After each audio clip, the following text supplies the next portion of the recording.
مع الكوره حمزه المثلوثي، يبقى ابراهيم عبد الخالق. حمزه مع الكوره من اليمين، حمزه يلف العرضيه العاليه. الدوري في متعوبه، الدوري في متعوبه، الدوري في متعوبه، واشرف بن شرقي وسماء المغرب تشرق في. انتهت مباراة النادي الأهلي مع ميداما في دوري أبطال أفريقيا في الجولة الأولى من البطولة.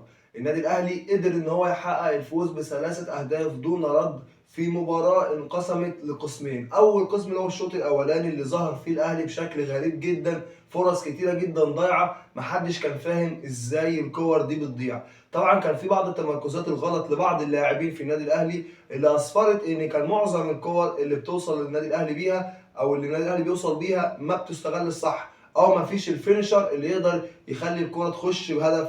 وده كانت معظم احداث الشوط الاولاني. لكن مع الشوط الثاني او خصوصا مع نزول قفشه اللي انا دايما بقول ان هو من اهم اللاعبين في النادي الاهلي حاليا لسبب بسيط جدا. قفشه دوره الهجومي عالي جدا يا جماعه، بس مش شرط ان قفشه دايما يسجل لك هدف او ان هو يعمل لك اسيست. مش ده المقياس اللي انت تقيس بيه لعيب، او ان انت تقيس بيه لعيب زي قفشه او لعيب خط نص. الفكره كلها ان قفشه بيعرف يجمع اللعب صح. بمعنى اصح ايه؟ ان قفشه ما بيخليش اللعيبه الوينجرز زي حسين الشحات زي بيرسي تاو زي كريم فؤاد ان هم ينزلوا تحت قوي عشان يجيبوا الكوره. وده طبعا اللي بيخلي اللعيبه او بيخلي الخصم اللي قدامك يتمركز صح، ومفيش هجمه مرتده بتتعمل للنادي الاهلي. ليه؟ لان ما كانش فيه في الشوط الاولاني اساسا اللعيب اللي يقدر يوصل الكره من نص الملعب او من تلت الملعب الدفاعي لتلت الملعب الهجومي. كانت دي مشكله كبيره جدا مقابل الاهلي في الشوط الاولاني. وطبعا الصلابه الدفاعيه اللي بصراحه احب احيي لعيبه ميداما عليها، وكمان حارس المرمى اللي هو يعتبر احسن لاعب في اللقاء النهارده من فرقه ميداما هو حارس المرمى الفريق اللي هو فيليكس. الصراحه قدم مستوى مميز جدا جدا. يعني تقريبا ال3 اهداف انا ما اقدرش الوم عليه فيهم. يعني هدف كهربا الاولاني لو جينا بصينا على هدف كهربا هتلاقي ان كهربا كان متمركز لوحده تماما بدون رقابه. بص على اللعيب المدافع المفروض انه كان مكلف برقابه كهربا، هتلاقيه واقف اصلا مغطي الاوفسايد وواقف جنب العارضه تقريبا. فطبعا هدف عالمي، تايمنج عالمي من كهربا. لان انت لو جيت بصيت هتلاقي ان امام عاشور كان شايط الكوره اساسا. تمام؟ ففكره ان انت خلاص الحارس رايح مع الكوره لان امام شايط، فكره التايمنج اللي طلع فيه كهربا هو ده الهدف، هو ده المهاجم. اللي هو دايما اقول ان كهربا تمركزاته في الملعب صح جدا، وده اللي مخلي كهربا دايما هداف. ليه؟ لان تمركزاته في الملعب صح.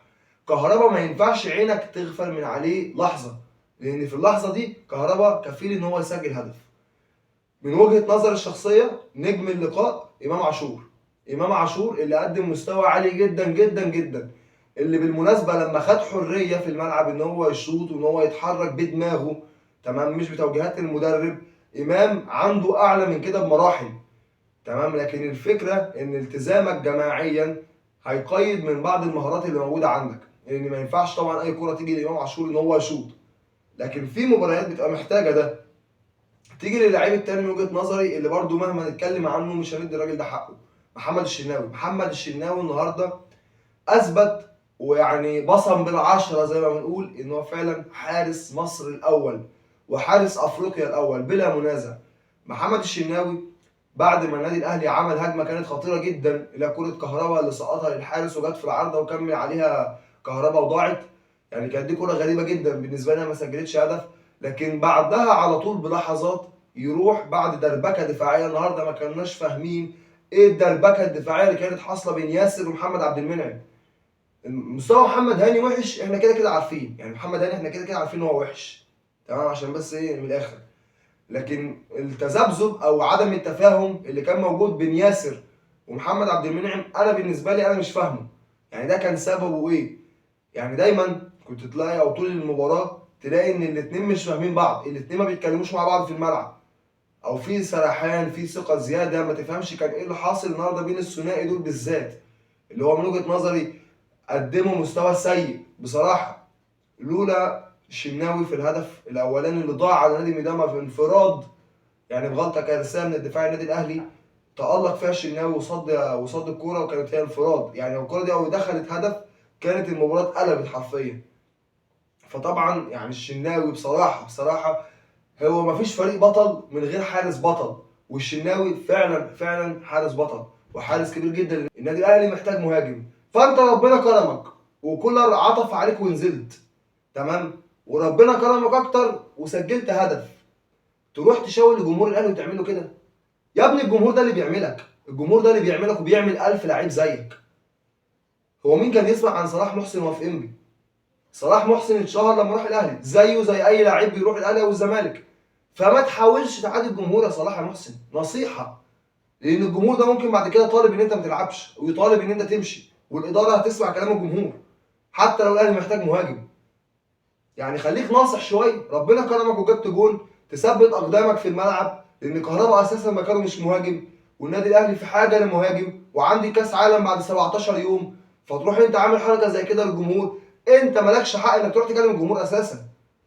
الجمهور ما بيتكلمش مع اي لعيب بعينه، الجمهور ما هاجمكش انت شخصيا، الجمهور بعد مباراه سان داونز الجمهور هاجم الفرقه كلها، ما هاجمش شخص بعينه. فبلاش انت جو الشو اللي ملوش 30 لازمه اللي بيتعمل ده، يعني زي اللي بيفتحوا بيعملوا في الزمالك.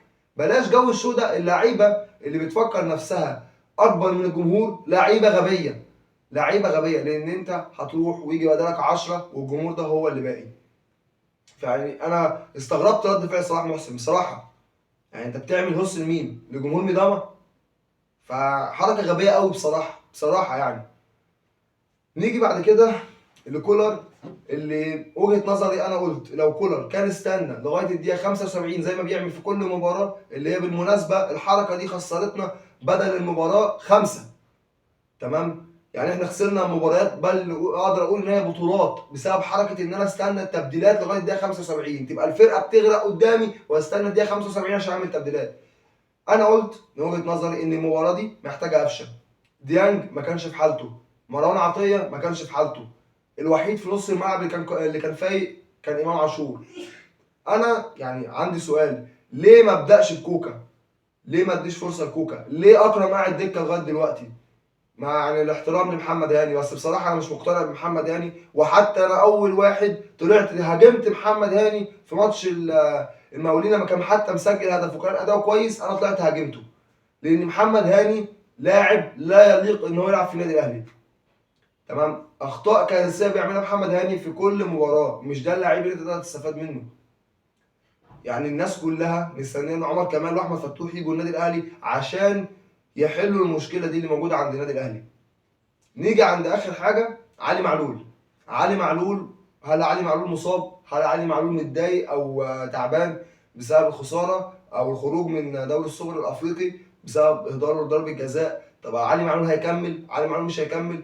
بص هقول لك على حاجه، علي معلول مصاب، تمام، لكن الفكره ان علي معلول كان يقدر يلعب النهارده، لكن هو الفتره اللي فاتت كان مصاب. لكن الاداره مش عايزه، او الجهاز الفني خصوصا مش عايز يجازف انه يلعب علي معلول دلوقتي لسبب بسيط، علي معلول يا جماعه اجهد، علي معلول حرفيا استنفذ، تمام؟ كلام طلع من صحف في تونس قالت ان علي معلول جاي له عرض من الخليج هيروح يلعب في الخليج سنتين والكلام ده. انا بقول لك علي معلول ما عندوش حاجه ثانيه يقدمها. علي معلول كتب تاريخ باحرف من ذهب مع النادي الاهلي، تمام؟ فالفكره اني خلاص، انا وجهه نظري الشخصيه ان علي معلول يجدد له موسم كمان وشكرا، يتعمل له ماتش اعتزال يليق بعلي معلول. هتقول لي اشمعنى موسم؟ هقول لك لسبب بسيط جدا، لان انا محتاج علي معلول في ماتشات مهمه، تمام؟ حتى لو انا جبت عمر كمال، حتى لو انا جبت احمد فتوح، انا محتاج حاليا علي معلول في ماتشات تحتاج اللعيب اللي عنده خبره، تمام؟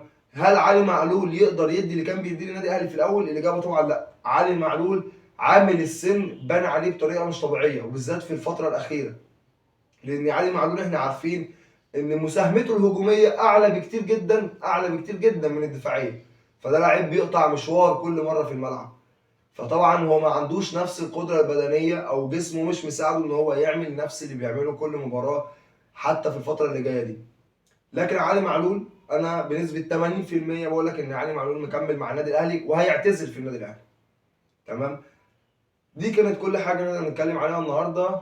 وما تنساش تعمل لنا فولو لو انت مش عامل، تعمل لنا فولو على الصفحه البديله كمان، صفحه هجمه مرتده، وان شاء الله نلقاكم في مباريات قادمه. تصبحوا على خير.